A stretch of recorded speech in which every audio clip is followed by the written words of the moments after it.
Hello guys, welcome to back my YouTube channel. मैं doctor Rajesh Kumar Tiwari आज मैं फिर एक नए टॉपिक के साथ उपस्थित हुआ हूं और आज का टॉपिक है सॉल्यूशन ऑफ डिफरेंशियल इक्वेशन। किसके लिए? Simple harmonic motion. इससे पहले एक वीडियो डाला है, उसमें उस इक्वेशन को मैंने ड्राइव किया है, यानी differential equation of motion of simple harmonic motion. तो उसी इक्वेशन की हेल्प से सिंपल हार्मोनिक मोशन की इक्वेशन ड्राइव करेंगे। ये एक मैथमेटिक कैलकुलेशन है। जब ये इक्वेशन ड्राइव हो जाएगी तब इस पर फिजिकल इंटरप्रिटेशन शुरू होगा। तो आज हम स्टार्ट करते हैं सॉल्यूशन ऑफ डिफरेंशियल इक्वेशन। तो सबसे पहले हम डिफरेंशियल इक्वेशन ऑफ मोशन लिखते हैं और उसके बाद उस इक्वेशन से जो सॉल्यूशन आने वाला है उसको लिखेंगे और फिर स्टार्ट करेंगे। तो देखिए differential equation, the differential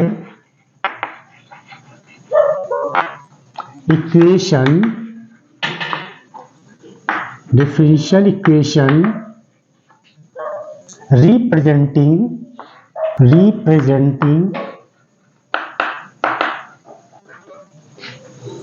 simple harmonic motion, इसको हमने शॉर्ट में लिखा है, is given by simple harmonic motion is given by, और वो इक्वेशन जो मैं लिखने जा रहा हूं d2x by D T square plus omega square x equal to 0, और इस इक्वेशन को हम नाम दे दें फर्स्ट। इस इक्वेशन को मैंने ऑलरेडी ड्राइव करके एक वीडियो अपलोड किया इसका। तो अब इसी को हम सॉल्व करेंगे और सॉल्व करते हुए एक सॉल्यूशन लाएंगे। वो सॉल्यूशन होगा सिंपल हार्मोनिक मोशन का, और इसके दो सॉल्यूशन निकल कर आएंगे, A sine omega T plus five, एक तो ये निकल कर आएगा। इसी तरीके से हम इसको कॉस में भी रिप्रेजेंट करेंगे, A cos omega T plus five naught. तो यहां पर हम दो सॉल्यूशन दिखाएंगे, इसकी हेल्प से ये दो सॉल्यूशन निकालेंगे। इस इक्वेशन की हेल्प से, इसका नाम है differential equation of motion of simple harmonic motion, और इसको या यूं कह लिए differential equation of motion for simple harmonic motion. तो यहाँ पर ये दो सॉल्यूशन निकालेंगे और ये सॉल्यूशन किसके हैं? सिंपल हार्मोनिक मोशन के हैं। तो आज मैथमेटिक कैलकुलेशन है, जब ये इक्वेशन सॉल्व हो जाएगी तब यहाँ पर फिजिकल इंटरप्रिटेशन स्टार्ट होगा। तो दो तरीके से सॉल्व कर सकते हैं, लेकिन जो मेथड मैं अप्लाई करने जा रहा हूँ वो ऐसा मेथड है जो कि आगे चल के, जैसे कि हम डैम्पिंग ऑक्सीलेशन निकालेंगे या फोर्स ऑक्सीलेशन निकालेंगे, तो एक सीक्वेंस में बना रहेगा और हमें मेथड बार बार चेंज नहीं करना पड़ेगा। तो हम एक कॉमन मेथड लेके चलते हैं। तो आज का जो हमारा डेरिवेशन है वो है differential equation of simple harmonic motion का। तो स्टार्ट करते हैं इसमें। ये इक्वेशन फर्स्ट है, इस इक्वेशन को हम सॉल्व करते हैं। Let general solution let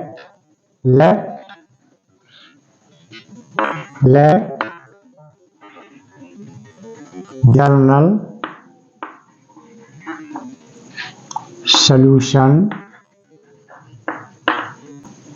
solution of equation first be x equal to a e की पावर अल्फा टी, और इसको हम नाम सेकंड इक्वेशन दे दें। तो इसका जनरल सॉल्यूशन ये लिख लिया हमने, ठीक है ना। और ये ध्यान रखिएगा, इसको सॉल्व करते समय ये कुछ ऐसे सॉल्यूशंस हैं जिन्हें बार बार यूज होता, तो ये आप याद रखिए।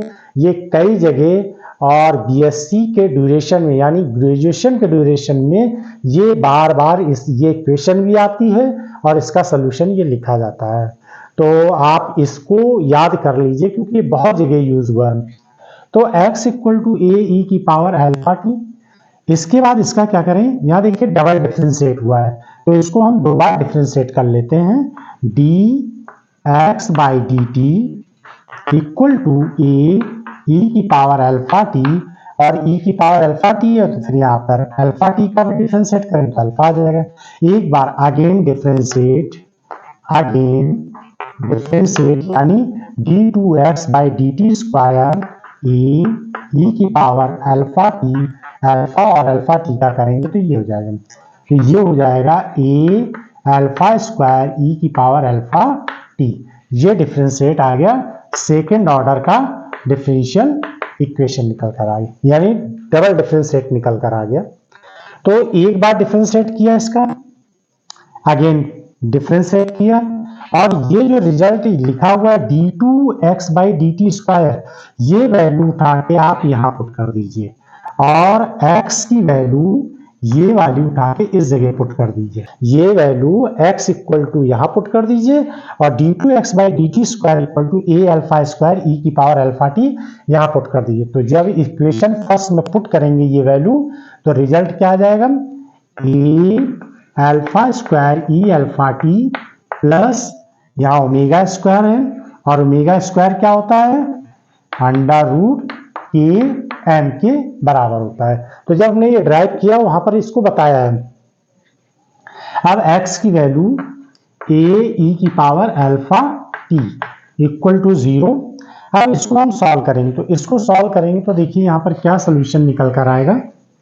पहले तो इतनी जगह पे इसको सॉल्व करना है, तो देखिए कॉमन क्या आया, यहाँ पर कॉमन क्या आया है, कॉमन आ रहा है ए ई की पावर अल्फा टी कॉमन हो गया, तो ये हो जाएगा alpha square plus omega square equal to 0।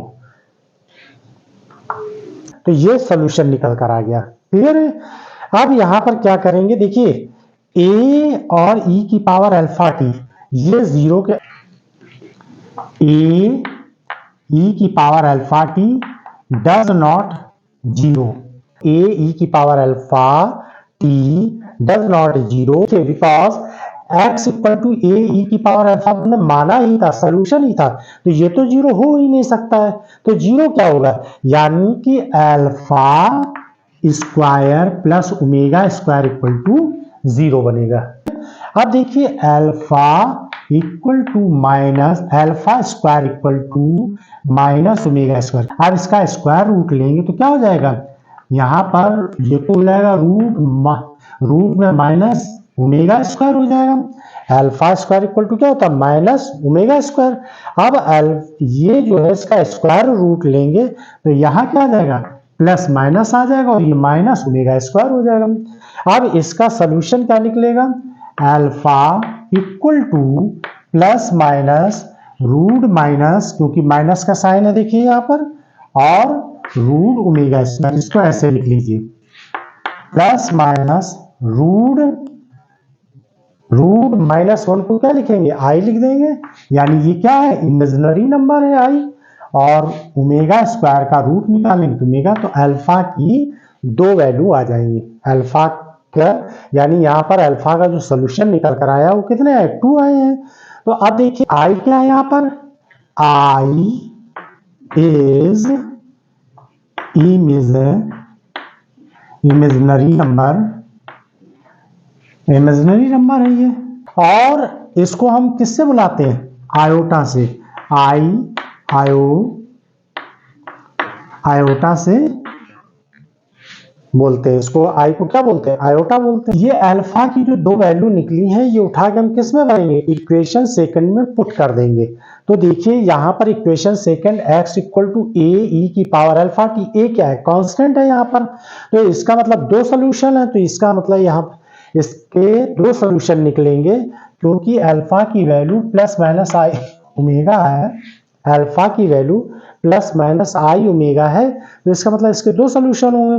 तो जो यहाँ पर हमने ये सोल्यूशन लिया था x इक्वल टू ए लिया था ना, तो अब a भी 2 तरीके के कांस्टेंट बन जाएंगे।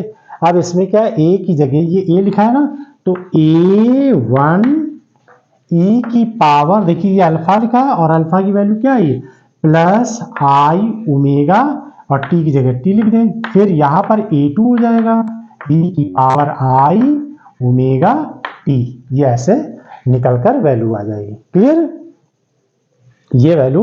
और यहाँ पर देखिए माइनस का साइन है, तो ये माइनस लगा दीजिए। क्लियर? ये माइनस का साइन है तो ये माइनस का साइन लगा दे। तो ए ई की power I omega T plus A two E की power minus I omega T. अब इनको हम सॉल्व कर लेते हैं। तो मैथ में we know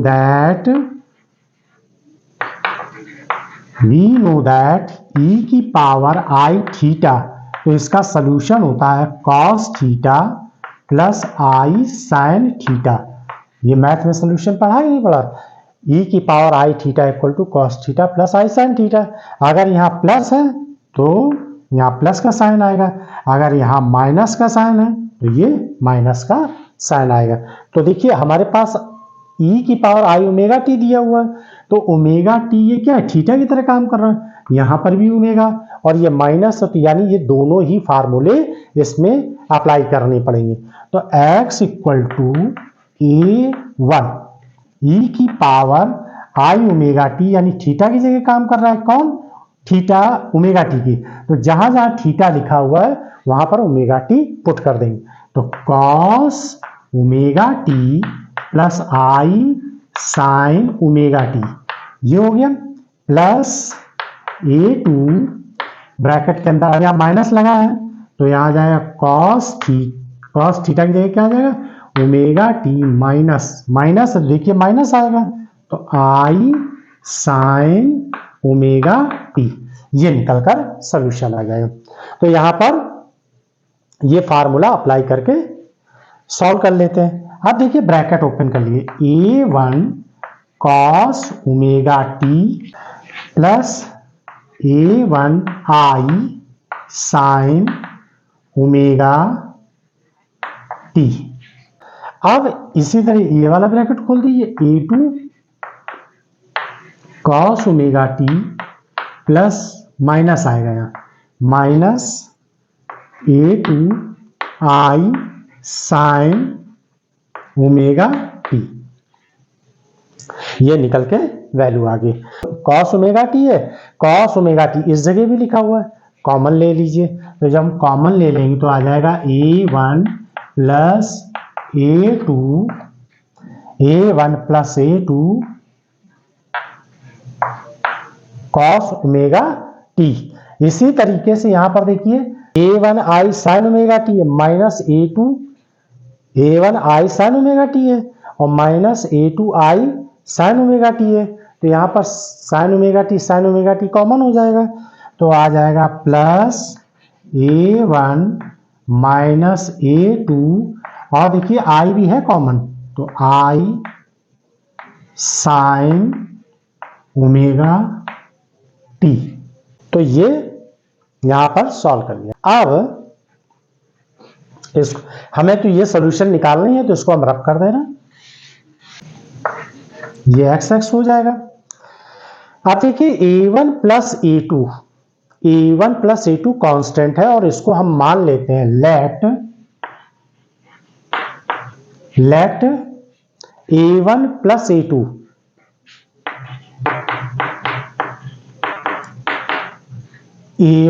a2 equal to a sine phi.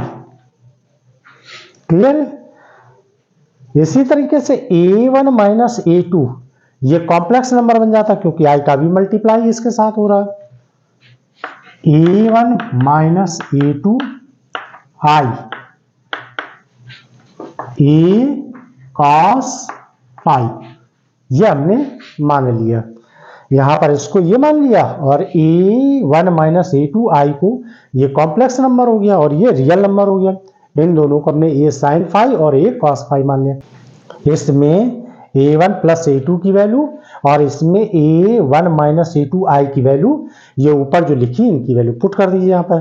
तो x equal to a1 a2 की जगह क्या लिख देंगे, a साइन फाई और देखो ये क्या लिखा है cos ओमेगा टी, यहाँ cos ओमेगा टी लिख दीजिए, cos ओमेगा टी प्लस यहां देखिए a1 माइनस a2 i लिखा है तो इसकी वैल्यू पुट कर दीजिए a cos फाई और ये क्या लिखा है यहाँ पर साइन ओमेगा टी, तो ये साइन ओमेगा टी ऐसे लिख दीजिए। क्लियर है। अब x इक्वल टू ए, ये हो जाएगा फार्मूला बन जाएगा sine a cos b plus cos a sine b equal to होता है साइन ए प्लस बी, तो यहां आ जाएगा ओमेगा टी प्लस फाइव। तो इस इक्वेशन को ड्राइव करना था। ये इक्वेशन सिंपल हार्मोनिक मोशन की इक्वेशन हो। ये इक्वेशन क्या कहलाएगी, तो it is called simple harmonic motion equation. It's called simple harmonic motion equation। तो ये सिंपल हार्मोनिक मोशन इक्वेशन हो जाएगी। अब इसको हम कॉस के फॉर्म में भी लिख सकते हैं। अगर हम फाई की जगह पे लिख दें pi by 2 plus phi naught, और यहां पर फाई लें चाहे फाई नॉट लें, इनका नाम है इनिशियल फेज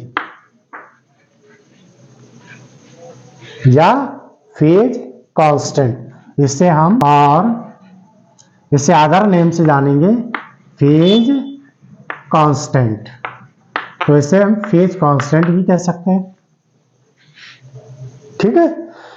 अब देखिए यहां पर ये मैंने कहा कि अगर हम कॉस के फॉर्म में लिखना चाहते हो तो ये वैल्यू यहां पुट कर दीजिए। तो x equal to a sine omega T plus pi by 2 phi naught sine 90 plus theta क्या होता है कॉस थीटा, तो यहां पर लिख दीजिए cos omega T plus phi naught. तो हमारे पास दो सोल्यूशन इसके निकल कर आ गए। एक सोल्यूशन ये हो गया और एक सोल्यूशन ये हो गया। यानी simple harmonic motion equation sine form में भी होती है और कॉस फॉर्म में भी होती है। यहां पर ए क्या है एम्पलीट्यूड है। ए क्या है एम्पलीट्यूड है जो मैक्सिमम डिस्प्लेसमेंट को यानी ऑक्सीलेशन के मैक्सिमम डिस्प्लेसमेंट को रिप्रेजेंट करता है।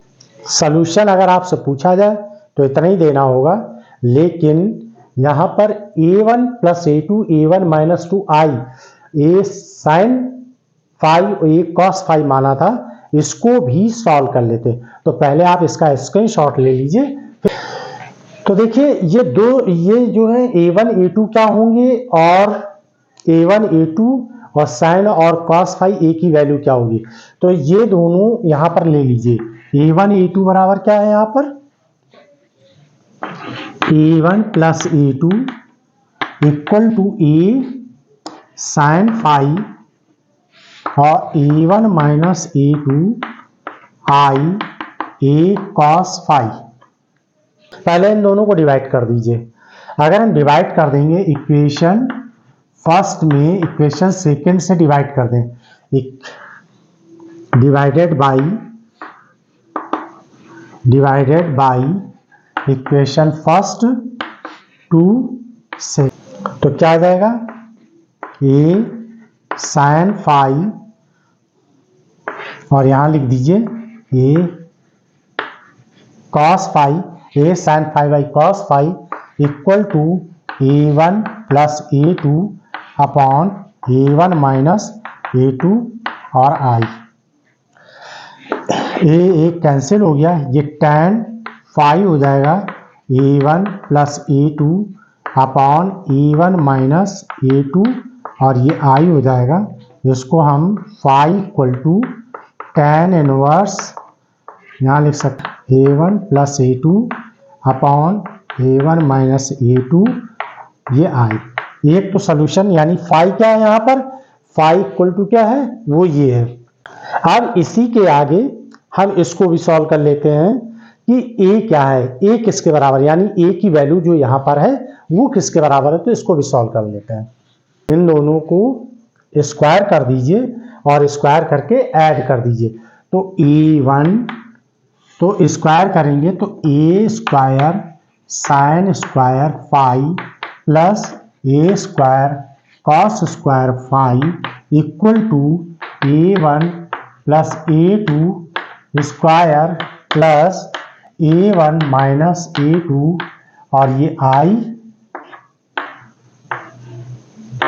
ये ऐसे लिखिए, ये स्क्वायर, तो दोनों ओर स्क्वायर कर दिया इसका, यानी ए तो कॉमन ले लिया, ए स्क्वायर कॉमन ले लिया, ए स्क्वायर कॉमन ले लिया तो sine square pi plus cos square pi, और ये हो जाएगा A1 प्लस A2 स्क्वायर कर दिए। और देखिए यहाँ पर ये आई का स्क्वायर करेंगे तो -1 हो जाएगा, तो इस जगह आ जाएगा माइनस का साइन। जब आई स्क्वायर करेंगे तो आई का स्क्वायर क्या हो जाएगा, -1, तो यहाँ माइनस आ गया, और ये हो जाएगा A1 माइनस A2 का होल स्क्वायर। क्लियर है? तो ये तो 1 के इक्वल हो गया, तो ए स्क्वायर इक्वल टू हो जाएगा A1 प्लस A2, ये कैपिटल में है वो स्मॉल है, माइनस A1 माइनस A2 का whole square.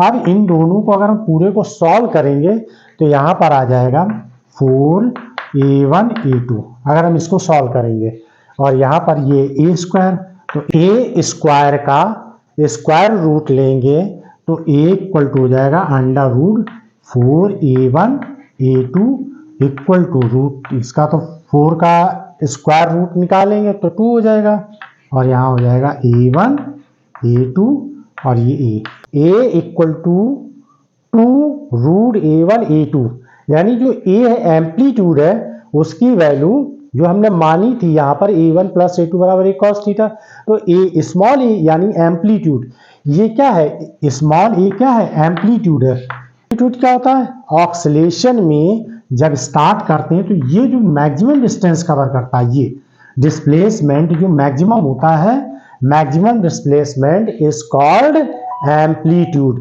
Maximum displacement is called, क्या नाम देंगे, एम्पलीट्यूड नाम देंगे। तो ये ए वही है जिसको हम एम्पलीट्यूड बोल रहे हैं। स्मॉल ए फॉर क्या इंडिकेट कर रहा है, एम्पलीट्यूड, और फाई क्या कर रहा है, इनिशियल फेज को, या हम इसको फेज कांस्टेंट कह सकते हैं। तो आप इसका स्क्रीनशॉट ले लीजिए।